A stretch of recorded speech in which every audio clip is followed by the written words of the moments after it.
Guys, welcome to the I Love CVille Show. It's Jerry Miller. It's Monday. It is rainy outside, but there's sunshine inside I Love CVille because we're talking vineyards and wineries in Central Virginia, Charlottesville, Albemarle County, and we're doing it with two insiders, people that know the industry inside and out. Sarah Craun of the Monticello Wine Trail, George Hodson kindly joining us as well. Not only is George a vineyard owner, he is a chief executive officer of another one, and he's the president of the board of directors of the Monticello Wine Trail. The whole premise of today's program is to spotlight the economic impact and the overall positive impact of vineyards and wineries in Central Virginia from a micro and macro standpoint. It's going to be a fantastic program. Before we get to George, before we get to Sarah, we ask you to give the show a like and a share, depending on the Facebook stream you are watching. A like and share is all we ask, and we're going to thank some of the fine folks, a few of the fine folks that make this program possible. Welcome John Kerber and Dominion Custom Homes to the show, a new sponsor to the program. We're excited to serve as Dominion Custom Homes advertising agency of record. Harris, I think on that note, why don't we welcome the fine folks of Intrastate Pest and Service Companies to the screen. We're their advertising agency of record as well. For 4 generations, Intrastate Pest and Service Companies have positively serviced Charlottesville, Central Virginia, and the Commonwealth across the state. We're excited to work with them. We've been doing it for 5 or 6 years. It started with 1 truck and 1 man, the first generation, Mr. Wells in 1969. Mr. Wells literally would go to one home, service that home, and then he would head to the closest phone booth where he would then call his second customer and say, may I come to your house now? Today, Intrastate Pest and Service Companies has nearly 100 employees, an office right around the corner from Bodo's Bagels, 4 generations of family in it, an office in the Shenandoah Valley, an office in Richmond, and a Commonwealth-wide footprint. We are so proud to work with this company. We are so proud to work with the good doctor, Scott Wagner, as well. Scott Wagner, Chiropractic and Sports Medicine.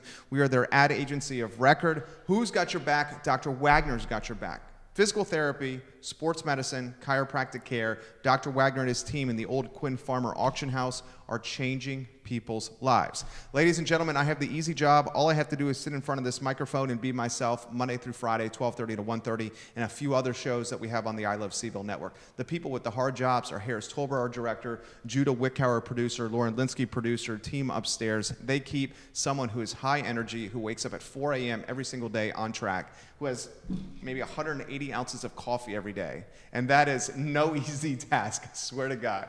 Harris Tolber, let's go to the studio cam, and let's welcome George and Sarah to the set. First, I'm going to start by saying, what's up, guys? Thank you kindly for joining us. Thank you. Absolutely. We start, ladies and gentlemen, with the same story, the same question every time, and it's the flip book of your life, kind of your birth story in Charlottesville and in Central Virginia. Why don't we start with George? I'll throw the same question to you. Give us some insight into who, what, when, where, why of George in Central Virginia. Got it. So, so I moved to Charlottesville 7 years ago. My mother and father started Veritas Winery. First grapes went into the ground in about 1999.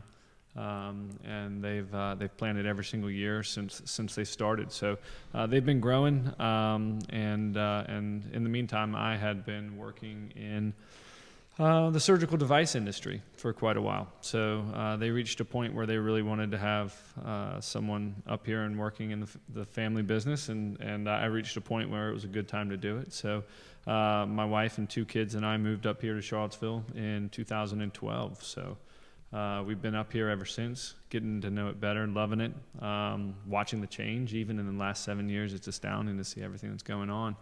And just integrating into the industry, working hard, and really enjoying it. I love it. Where'd you guys move from?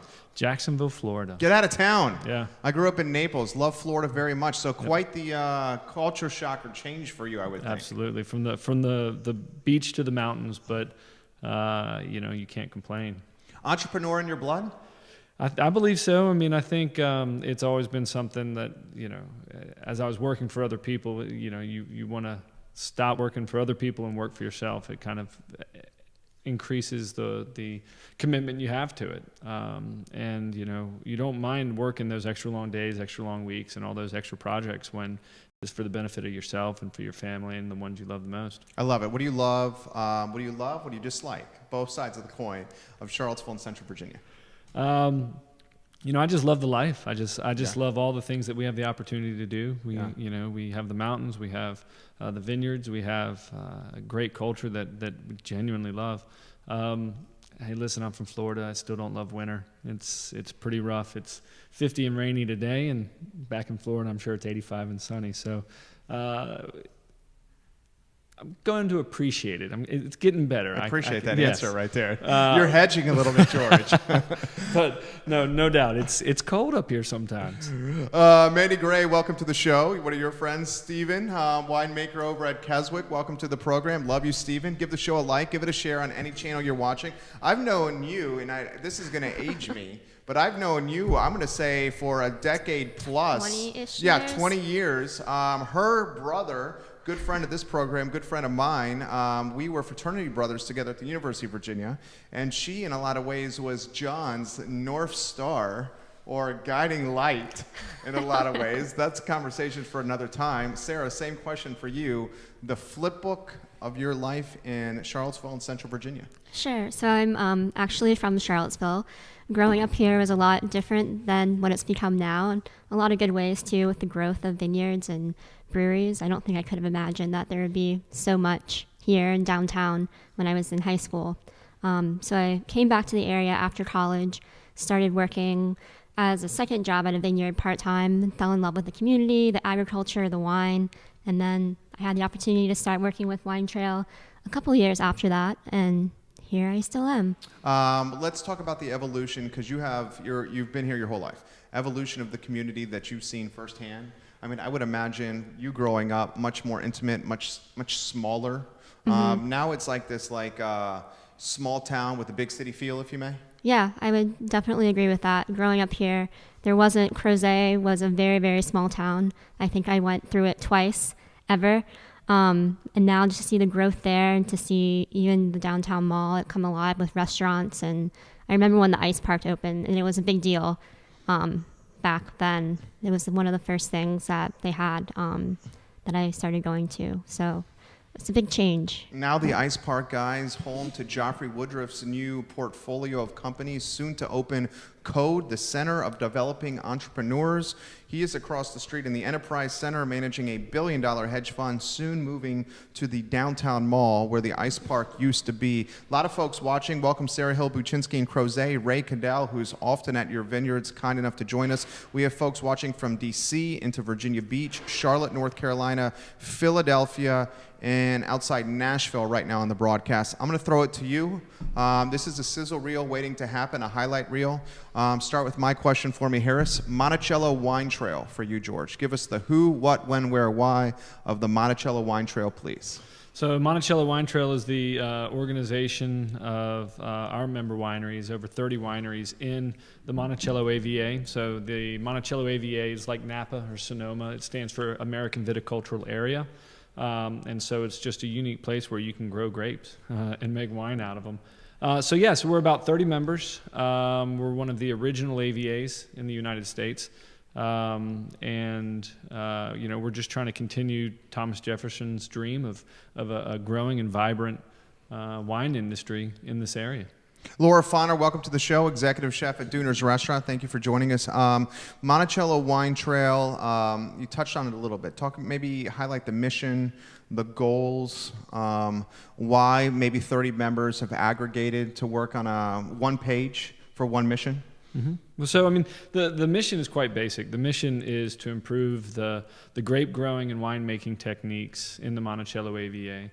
But to boil that down is really just to make the very best wine we can make. And so ultimately that starts in the vineyard and finishes in the cellar. So we work on supporting our membership, along the vineyard, along the winemaking techniques. And so we're constantly trying to improve our techniques. We're trying to improve our education and the communication of that education. The things we've learned over the last 30 years, what's working well, what works in one place and maybe not in another. But we're really defining who we are as an AVA, and that is we are a unique place to grow grapes. We're making great wines, and the reputation of these wines continues to improve. So trying to make sure not only are we making better wine, we're growing better grapes, but we're letting more and more people know about it. So there's obviously the marketing aspect of it and making sure that we're communicating the value that our membership brings and the opportunities and experiences that people can enjoy. I love it. John Gilmore in Charlotte, welcome to the program. Chris Turner in Raleigh, hello. Bill Granford in Charleston, thank you kindly for joining us. This is the last part of the sizzle reel. Keep the sizzle reel running through this question. Since I think you mentioned 1999, your parents in Veritas. Yep. So that is roughly 20 years. Yep. In 20 years, how have we seen the industry change? Open-ended question. Yeah, so I mean, just in terms of identifying some varietals, some of the grapes that do exceptionally well, we've seen, I believe that there were about 56 farm winery licenses at the time, and now there's over 300. And so the explosion of farm wineries and the eno-tourism, and then just if you go out into a vineyard and compare what you planted in 99 to what you planted in 2019, what we've learned about viticulture and those kinds of things as well. So it's a huge change. I love it. That's the end of that sizzle reel. Let's get history with Sarah Craun. She is fantastic. I first saw you stomping the grounds of a vineyard winery at Stinson. Stinson is fabulous. I think one of the best kept secrets. Maybe not a kept secret anymore. No, yeah. Just a fabulous spot. Put in perspective from your standpoint the history of Monticello Wine Trail and some insight, because you know it inside and out. The wine trail, yeah. And as George mentioned, the Monticello AVA was the first AVA in Virginia and one of the first in the country that was established. And initially, it was the early 1980s when a group of winemakers got together. I think there were 6 or 7 vineyards at the time in that area, led by Barbersville, that came together to form a co-op so they could share knowledge and help market the area. So the petition was accepted in 1984 with Monticello AVA, and I think that we have had a long and strong history of keeping up the community and working together so we're all benefiting from it. I love it. Meg Taylor, welcome to the show. Colleen Laney, welcome to the program. Caitlin Mancini, welcome to the program. I'm going to throw this to you. Your firsthand perspective, maybe if you can use Stinson as an example of how, say, Stinson or the industry in totality has improved. I mean, I remember I got here in 2000. I remember as a first year at UVA in 2000 going to some of the vineyards and wineries. I remember it was easy peasy to go to a vineyard and winery, go straight to the tasting room counter, have no problem getting a tasting right away, getting a bottle. I think then it was like $14.99.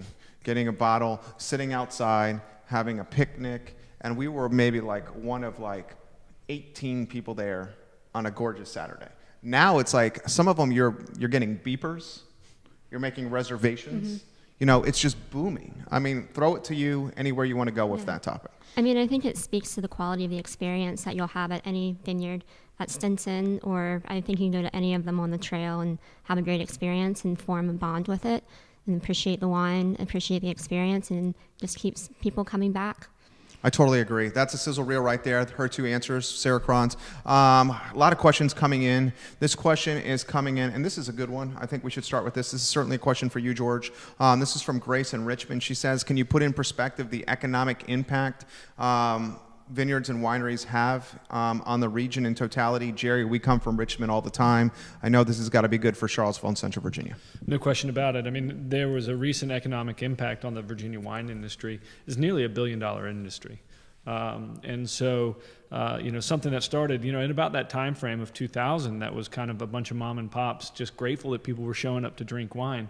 When you look at the aggregate of the businesses that kind of are involved in it, it's a huge impact, and we're pulling people from Richmond on every single weekend to come and visit and do a day trip, to get away but not have to go too far. And so when you look at Charlottesville, people are coming and they are going to the winery, and they're going to have a bottle of wine and do a tasting, but then they're going to stay overnight. They're going to stay in a hotel. They're going to go to dinner, and they're going to eat down here on the downtown mall, or do any number of things. And so we have the driver of the visitation, and tourism is a huge piece of it. So it's significant. It's getting bigger, and I think as we get better at delivering those experiences, it's only going to get better. Stephen Bernard at Keswick left us a comment. He says, thank you to George and Sarah and the entire board for doing such a wonderful job for the Monticello Wine Trail and all its members. Their efforts have been tremendous in the promotion of all the member wineries. The future is certainly positive for the Monticello Wine Trail and for Virginia wine in totality. We thank you for that. Stephen, thank you for watching. Give it a like, give it a share. I'll throw a question to you, and the sizzle reel continues here, Harris Tolber. I think this is underrated. You said $1 billion industry. Oftentimes, folks are like, oh, they're going to the wineries and vineyards, they're doing tastings, and they're buying a bottle of wine. No, it's not. It's like, literally, I was at, Mount Ida has got a new tap room and winery, and it's gorgeous. Sure. And I'm sitting over there, my wife and my son, and we have a 14-month-old. It's much easier to take them outside and put them on a blanket than go to a restaurant. Absolutely. Restaurant, we're often getting kicked out, or people around us are getting gift cards purchased by the proprietor because my son's screaming. Exactly. So we're on a blanket outside, and we're having a conversation with literally, it was like 8 or 10 folks that were in their 50s. They had traveled down from D.C. They got there on Thursday, and they were leaving on Sunday. Right. And I was just trying to prepare for this, kind of a laundry list of where they had spent. Hotel for Thursday night, Friday night, and Saturday night. CVille hop on tour for Friday and Saturday. Dinner out every single night. Shopping on the downtown mall in the morning. Went to the farmers market to support local merchants in the morning. The ladies were talking about some of the stores they loved on the mall and in Midtown. They talked about some of the restaurants they were patronizing in Crozet. I mean, I just would like some perspective from you, and it doesn't have to be specifics, just talking in general terms of how people are staying sticky in the area and spending disposable income. Because when people come and patronize these vineyards and wineries, they're coming with an open pocketbook, an open wallet. Right. I mean, we're a destination. And that's the thing that we kind of have to the switch that we need to flip in our heads, is that we're a destination that people are wanting to come to. It's beautiful. There's things to do. It's a great opportunity to take a vacation. And so that's why, we push so hard at the wine trail, but also in all the other endeavors we're in to elevate that experience, because we're in that group of places like Asheville. We're in that place like Napa, like Sonoma, because people are making a decision, where are they going to go? They're going on a trip. What are they going to do? And so by elevating the experiences and making this be a welcoming place, right? Making our community embrace this concept that we're a destination location, and then paving that way so that people who are making this trip can enjoy themselves, have a great opportunity to go some amazing places. And, at the end of the day, all of those points of impact are going to benefit our community. From everything from, the small business owners who are managing their business because they're getting the visitation to the tax revenue that's being generated and the support in it. So it's critical that we embrace this industry, we embrace this identity as a destination, and make it better. I love it. I love it. That's the end of the sizzle reel. Start with my question, 2 questions back about the impact. You guys are crushing it. A lot of people joining us on the program. Barbara Lundgren is joining us right now. Thank you for sharing the show. Aaron Slough, I'm sorry if I'm messing your last name up, Aaron. We truly appreciate you watching the program. Ray Cadell says, multiply the dollars spent, $5,000, when you roll into the wedding by 1,000. And he's basically saying that the weddings that are being thrown at this, and I can know firsthand, my family is from, and I'll just talk specifics, my wife's family is from Long Island, and they had a budget plan for a Long Island wedding, and a Long Island wedding budget compared to a Central Virginia budget, there's more meat on the bone, more margin left, more money to go around in Central Virginia than on Long Island. Right. They're extremely generous. As an entrepreneur, this was tough for me to swallow. Our business is 11 years old, and I remember in the first 7 months having no money, going to the Pan and Garden buffet, stealing food from the buffet in Ziploc bags, or eating double cheeseburgers from McDonald's, and that was my food for the day and my dog's food for the day. 11 years in, we've had some success, got a building here, got a couple businesses we're running. Where I'm going with this is when they drop, say, north of 60 on a wedding, right? It startled me. But at the same time, I was 150 people visited. These 150 people stayed in hotels. Right. We got a local DJ. We had a local wedding planner. Yep. We had Craig Hartman's Barbecue Exchange. It just had, what you're saying, a positive impact on the community. Where I'd like to throw this to you is how the Monticello Wine Trail in totality is supporting, from an infrastructure and a brand standpoint, events standpoint, it's 30 members to help attract weddings like this from outside the area. Because a lot of these weddings aren't even folks that are from Charlottesville and Central Virginia. Throw that to you, Sarah. Okay. Well, I think as an association, we focus on a couple of different things. We have focusing on quality, focusing on, and then portraying that out. So we just finished up one of our most busy weeks of the year, the Taste of Monticello Wine Trail Festival Week. So with that, we reach other areas in the Mid-Atlantic. So we do a lot of marketing in D.C., Baltimore, North Carolina, to bring people in. And with that, we have events throughout the week that kind of focus on what your experience could be like here if you were coming. So we have smaller events that are winemaker pairing dinners. We have rosé lunches. We had a sparkling brunch that brought together people. And I think it gives people a good glimpse and to see what they could do if they were here or if they come another time. I love it. I love it. Neil Williamson from the Enterprise Free Forum. 2017 report from Governor Terry McAuliffe today announced that a newly released economic impact study shows that the Virginia wine industry contributes more than $1.37 billion. That's big growth. $1.37 billion Wow. annually to Virginia's economy, an increase of 82% from the last economic impact study conducted in 2010. Almost all of all major economic drivers examined in the comprehensive study showed significant double-digit growth. Open-ended to you. I mean, that's sick. That's the first time I heard that. I've been sitting on, 760 million was the number. Why I kept saying it's almost $1 billion, and then Neil can come in and drop that He's bomb. the man. Yeah, it's great.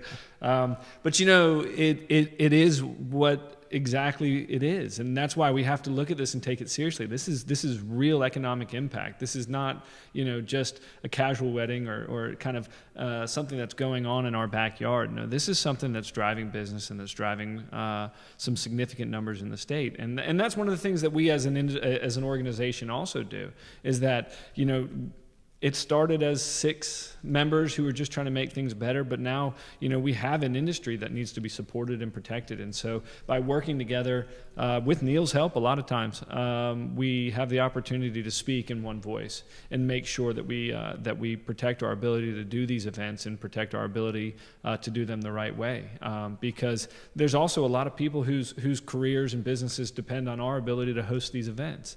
The florists, the DJs, the bakers, our ability to host these events allows their industry and their business to continue on and be so strong, because they're doing amazing things. When you think about some of the businesses here in Charlottesville and the outlying areas, doing amazing work. And so we're just glad that we can help host and be a platform for it. Fantastic answer. In fact, a perfect example of what you're saying, a microcosm. Sarah Hill and Crozet. My sister, Maureen McKenna, is that right? Maureen McKenna is a wedding planner with Just a Little Ditty. Yep. And she says almost none of her clients are local. People come here for destination weddings, which is awesome. I think we should, and I'm going to throw this to you, and then I'll throw this to you as well. We should champion and celebrate and put on a pedestal tourism and the impact it has on the community, because the tourists that are coming in are generating tax dollars for our local municipalities, and they're doing it in ways where they're not really taxing our roads, they're not taxing our school systems. Right. They're coming in there for 4 or 5 days, dropping ducats, and then getting out of town. That's the best kind of economic impact from my standpoint. A lot of questions coming in. Your thoughts on this, Sarah? Anywhere you want to go?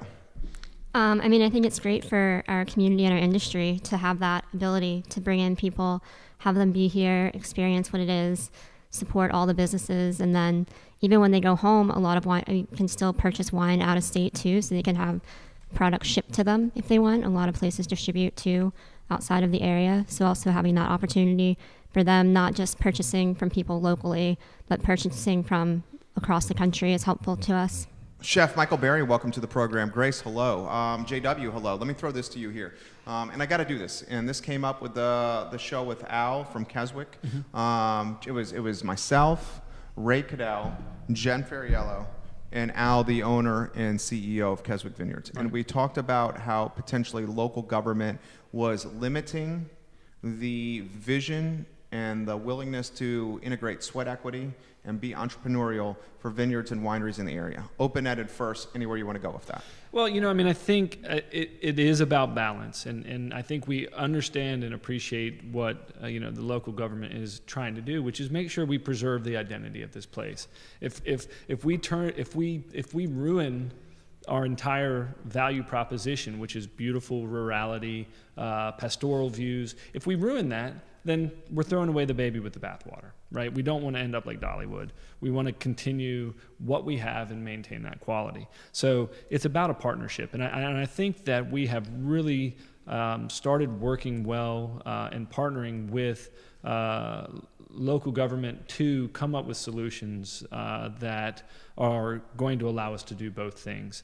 Ultimately, when this conversation came up nearly 30 months ago, maybe 3 years ago now, the turnout was there. Jen Ferriello was at the meeting. Adam Donovan Groves was at the meeting. All of these people who have a huge impact on this business were there to let local lawmakers and legislators know how important it was. And I think they're listening. I do. And I think that as long as we continue a dialogue and work well together, we can manage it. But I think we also need to realize that this is, it is what it is. I mean, you just threw out a number with 80% growth over like 4 years. What business or what industry has that kind of growth? Right. And so if we want to talk about a way to increase revenues to the city so we can do some of these incredibly important things, we hire people to work our events, right? We do in-house catering, and we hire our servers well above, minimum wage. We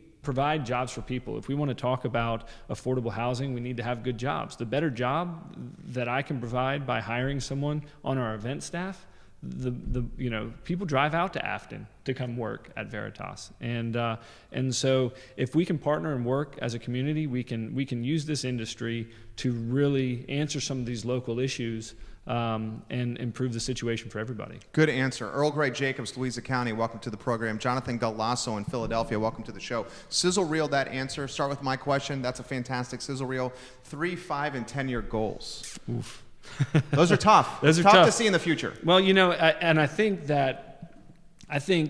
if I'd like to punt it out a little bit further. Okay. I think that love that. We are really trying to create a wine region here. We are trying to have this area be a place that when you say Napa, Sonoma, Monticello, right? Like that's where we want to go. And so every single wine region has its origin story, and this one is ours, and we're still in it. This is early.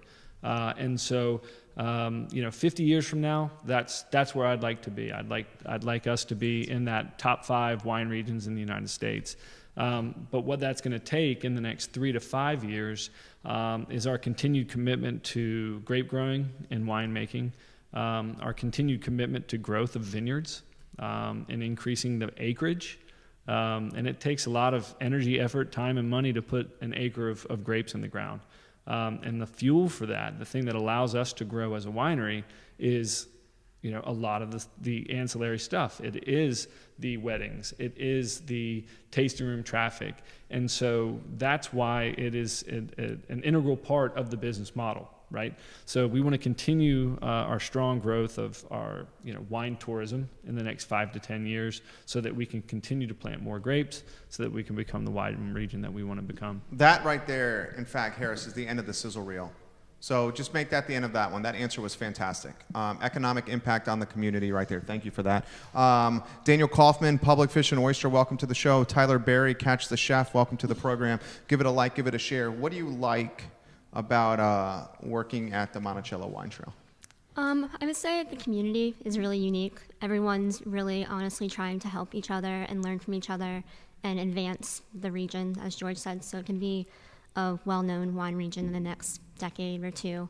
So that, I would say, the support, the dedication to the area too, and to the wine. How's it make you feel? You grew up in the area.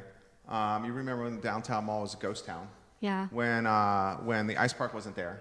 When the downtown mall, some aspects of the mall were shady.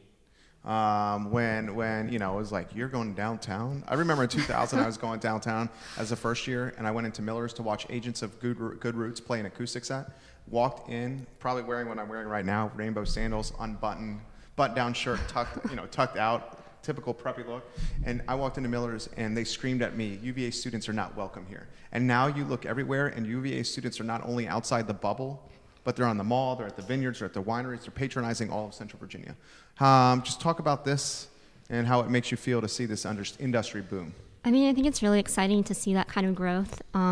And I don't know if I can take pride in it, but also just seeing how the community has allowed everyone to kind of come together from the downtown mall to UVA, and everyone's really trying to be one community. I don't see as many sections as I feel like there were when I was growing up. So having that integration has been really nice. And I think wine helps bring people together. Food helps bring people together.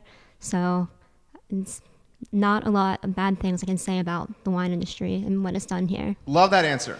Sizzle reel that answer, Harris Tolber. Totally agree with everything you just said right there.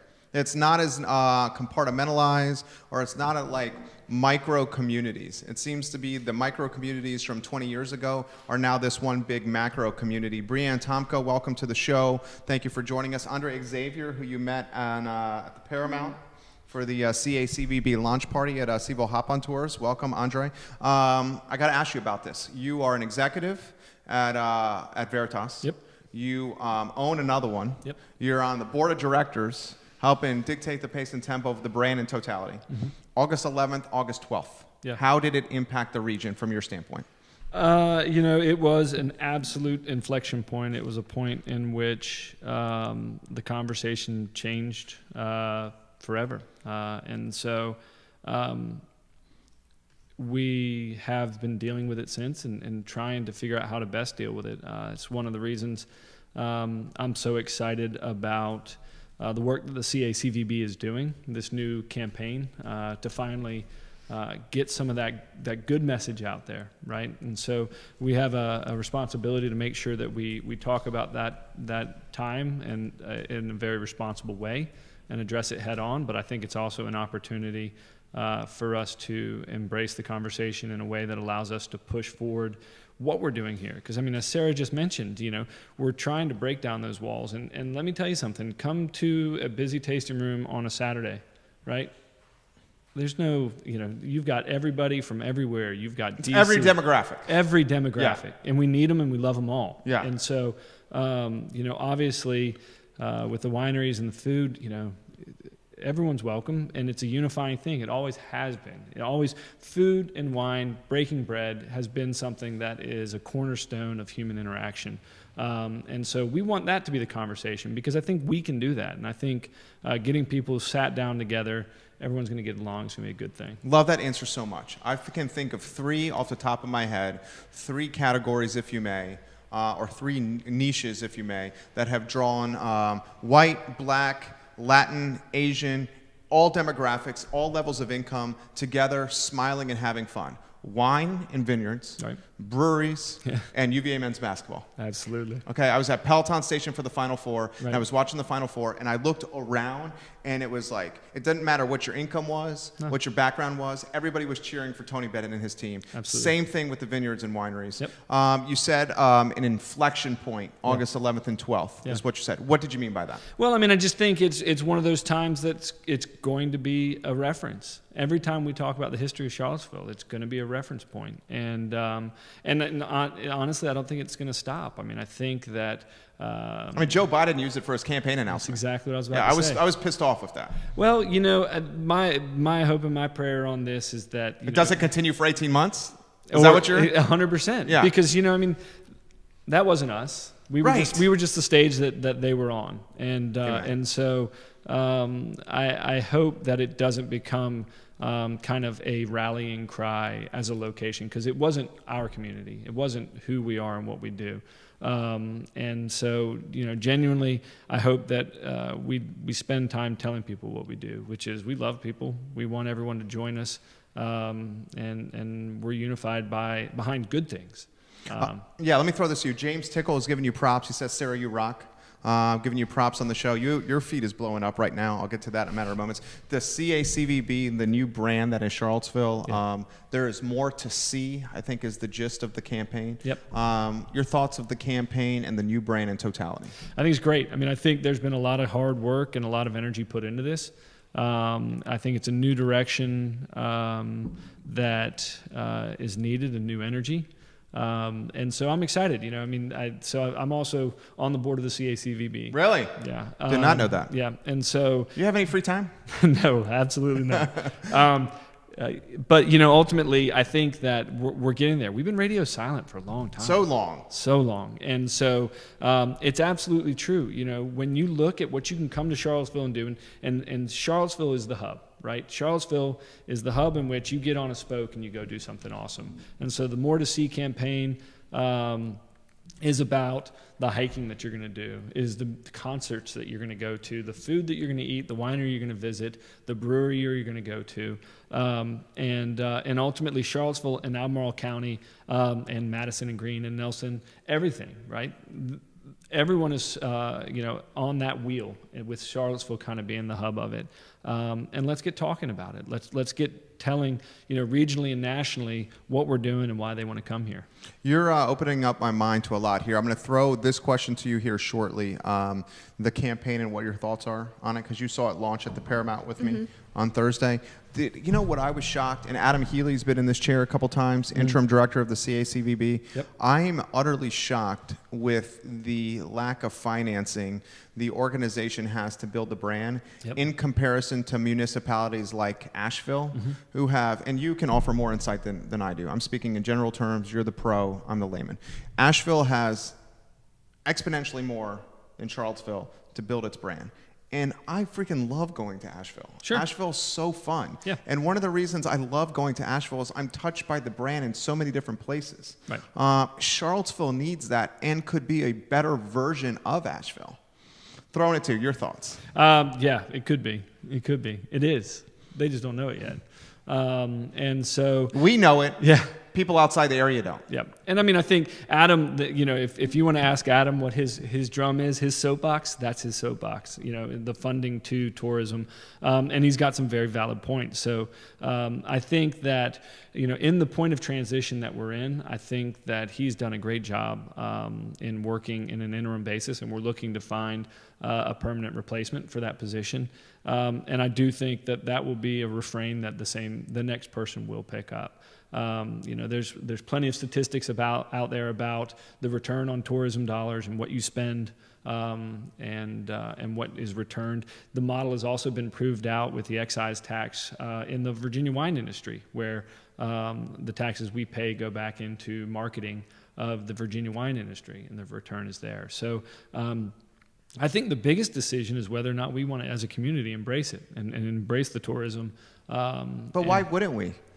I mean, obviously you do. Obviously she does. I'm an entrepreneur. I own I Love CVille. Obviously, I want to embrace the tourism. Right. I mean, why?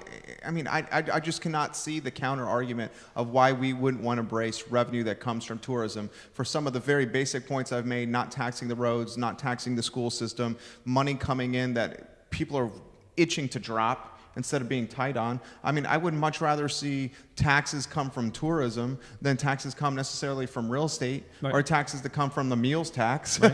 I'm just throwing it back to you. Lodging tax, yeah. No, I think, it's the preacher, it's the preaching to the converted.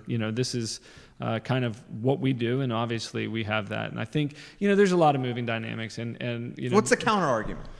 Because I'm sure you've heard change. Yeah, it's changed. The counter arguments change, and let's be honest. I try and speak as honestly as possible. There's a lot of people who aren't excited about the change and the busyness, and those are the folks that just want to build a fence around Charlottesville and Albemarle County. Watch Grass grow. One person goes in, then one person leaves, one person can come in. Yeah, but that's not real life. Well, it's not, and so the question is this: change is going to happen. Whether you like it or not, change is coming. And it's whether or not we as a community want to embrace that change and shape that change into something. Because we can either become a wine region, right? Like, who thinks negative thoughts when they think of Napa and Sonoma? No one. No one. Yeah. We can either become that, or we can go another direction. And we have an opportunity now to embrace that change, shape it in a way. Again, partnership between local government and the industry. Let's shape it in a way that preserves the honesty of the experience that we're offering. Let's make sure we stay a beautiful place, but let's support it, let's grow it, and let's make it be what it can be so that our community can ultimately be better. Love that answer so much. What did you think of the, and I agree 100%, what did you think of the campaign that you saw on Thursday at the Paramount? We saw the release. Mm-hmm. Yeah, I really loved it. It definitely surpassed my expectations of what I was thinking it would be about. But to open it up and say, and look at all the different aspects and the diversity of things you can do, you can be here for a month and try different things every day, and you would never repeat the same thing. Yeah. So I liked how they captured it. The imagery was really beautiful. So I think people will be excited about it. I agree. I felt, and I jumped on this wagon initially. Did the campaign catch in your idea, your mindset, unnecessary heat from day one? Or did you feel like, look, guys, let's be patient here. It's an evolving campaign. We're trying to figure out what it was. Because initially, I think it was the CVille Weekly. They, can I use the word exploited? One or two images that featured some white folks at a vineyard, and the tagline, like, it was okay to spit in a different way. And the reality was that was not an indication of the campaign in totality. That was just one slide of the campaign. Right. Thoughts on that? It's a process. It's a process. And you know, if in any aspect of marketing or even label design, you know, I could show you stuff that we rolled out in the early stages of our label design that was laughable. You know what I mean? So that's why we have inputs. That's why we have stakeholders. That's why it's a process. I think we landed in a very good place, but I do think that it took the nudging and making sure that the creative team, you know, saw how committed this area was to making sure we didn't go the wrong way on it. And I think because we were committed to that process, because that process was transparent, it ended up in a place that was really positive. Do you think Albemarle should have been woven into the overall moniker? I mean, I think one of the board of supervisors was it Malik. Mm-hmm. She was adamant that because it was shared revenue from both municipalities, and was adamant. And I have the T-shirts. Adam brought the T-shirts here, and the T-shirt that was selected was, and we saw it, was Charlottesville and then Albemarle County right here below it. Did you think that's how it should have been included? Absolutely. Yeah. Absolutely, 100%. And it's because it's a partnership, and it's not just, you know, I mean, in this organization, it's a balance in between what can we market and what is the reality of it. And so separating Albemarle from Charlottesville is impossible. You're not going to. How many wineries are in Charlottesville? Good point. Right? Good point. There's not. It's not. There aren't any. And so that's definitely a really good argument. Yeah. And so the inclusion of them is the thing that absolutely has to happen. I'm an Albemarle County resident. Me too. And Malik is my supervisor. And so I think it's critical that we do that. But we also have to market it in a way that people understand. Right? So someone in D.C. is not saying, I'm going to Albemarle County. They may not be able to even say Albemarle. Right. It's a tough word to say. Right. And so, you know, Richmond has done an awesome job in marketing RVA. Yeah. You know, you've got Duck, right? Like, so Duck. OBX. OBX. Yeah. Right. And so you can go to Southern Shores, you can go to Duck, you can go to. That's what we're trying to do with I Love CVille. Right. Right. And so we need to figure out a way to market it, because when people come to a wedding, right? So I'm in Nelson County with Veritas. They come to a wedding in Nelson County. Guess where the wedding was? It was not in Nelson County. It was in Charlottesville. Right. Right. And so let's embrace what that is, but let's make sure that Albemarle has the seat at the conversation. I love that. I love that answer. I'm going to throw the same question to both you guys. How about how the breweries have complemented, have perhaps competed against, or help build the ecosystem of adult beverages? And this like ecosystem of people wanting to come to the area for wine and or beer. I go back to that perspective at Mount Ida with the couples from DC, and part of their CVille Hop on Tour excursion was a couple of wineries, a couple of breweries. Right. So they were trying to get it to, and there's a lot of depth, a lot of layers to this onion, and they were trying to get some of the beer for the fellas, some of the wine for the ladies. Yep. And we're seeing some of the epicenter, some of the destination places like Mount Ida offering both. Right. The Pierce family at Meriwether Springs was trying to offer both for a little while. Unfortunately, they have closed, right. Which I was disappointed with. open-ended question with that. I'll throw the same thing to you about how the breweries have impacted the ecosystem. Right. So the Nelson 151 is a great example of that. Uh-huh. You know, the stretch of road between, you know, basically Albemarle County and Devil's Backbone. You got wineries, breweries, distilleries, cideries, right? And so what you create is a critical mass of visitation. And in order to do that, you have to have a broad enough spectrum to appeal to all demos. Absolutely. And so, you know, the wife wanting to go on a wine tour and drink rosé can convince her husband a whole lot better when she can tell him next stop he gets a beer. And so it's everyone, you know, it's slightly counterintuitive. And when it started happening in Nelson County, you know, 10, 15 years ago, everyone was like, well, you know, aren't you concerned that you're going to have this competition, the people down the road?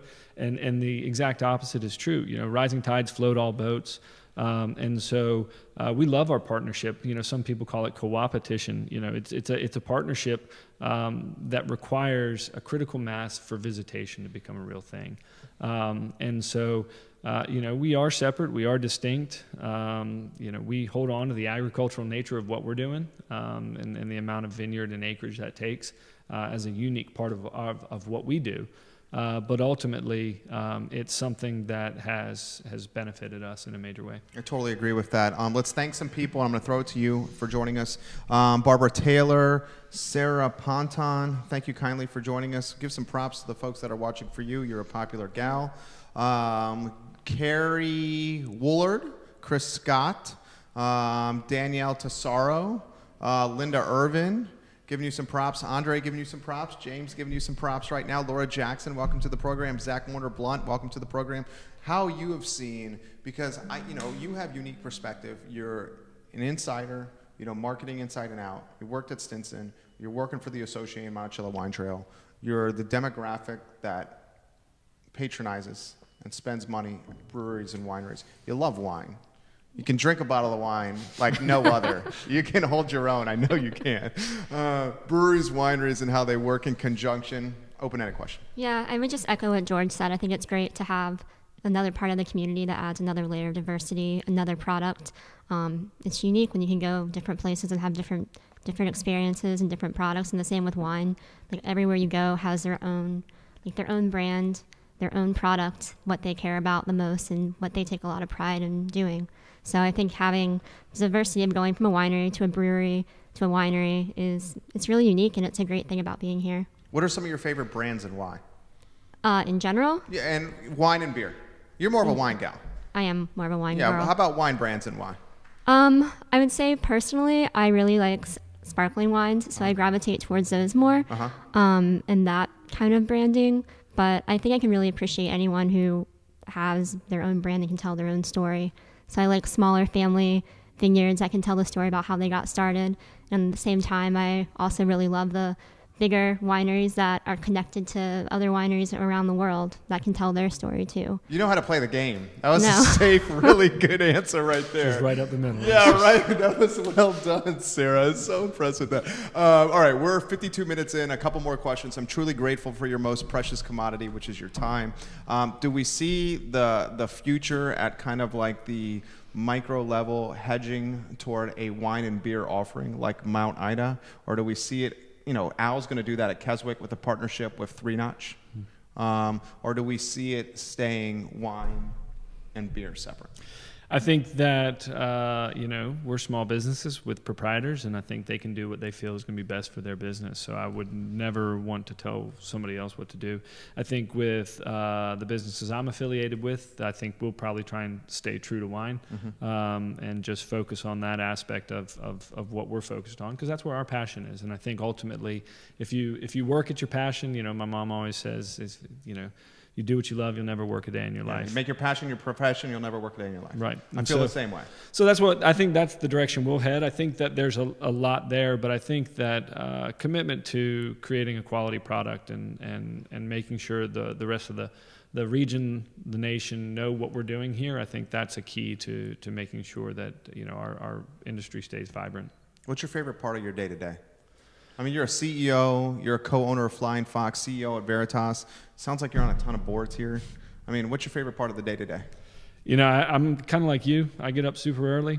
So my favorite part of the day is probably I get a window of about 4:15 to 4:45 is the window where I kind of... Serenity now. Yeah. I read a lot. I journal a bit. And that's the time where, some mornings it's kind of, just going through a laundry list of everything that needs to happen. But that's my piece. That's the only time, the rest of the world's sleeping, and I'll do what I need to do. I love that one. Last question for you, and I try to emphasize this all the time on the show. It's like what the vineyards and wineries are doing is they are, in fact, preserving the authenticity of the region. Guys, if we limit what the vineyards and wineries are doing, the next step, if we handcuff them and their entrepreneurial spirit and vision, is then encouraging them to subdivide into subdivisions and build homes. And that's not what we want. We want to see the grapes grow. We want this to be a destination place. We want to see the rolling land and the rolling hills, and we want to see it preserved. We don't want this to become Fredericksburg. So why don't we support them and support the vineyards and the wineries and their owners and what they want to do, as opposed to handcuff them with bureaucracy. Throw that to you. You can go anywhere you want.